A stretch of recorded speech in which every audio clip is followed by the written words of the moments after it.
யாருக்கெல்லாம் சப்பாத்தி களி தெரியும்னு தெரியல, நிறைய பேர்த்துக்கு தெரியாதுன்னு நினைக்கிறேன்.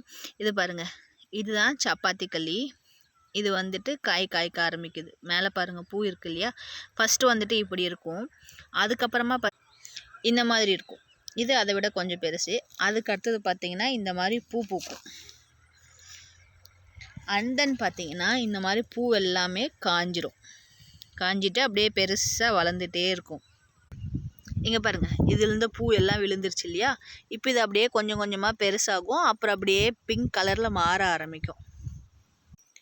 இன்னும் ஆக்சுவலி பழுக்க ஆரம்பிக்கலை. இதெல்லாமே வந்துட்டு நல்லா பெருசாகும். நல்லா பெருசாகிட்டு அதுக்கப்புறமா வந்துட்டு பழுக்கும். ஒரு சில இதெல்லாம் பார்த்திங்கன்னா நடுவிலே வெம்பி விழுந்துடும். இங்கே பாருங்கள், இந்த மாதிரியெல்லாம் ஆகிடும்.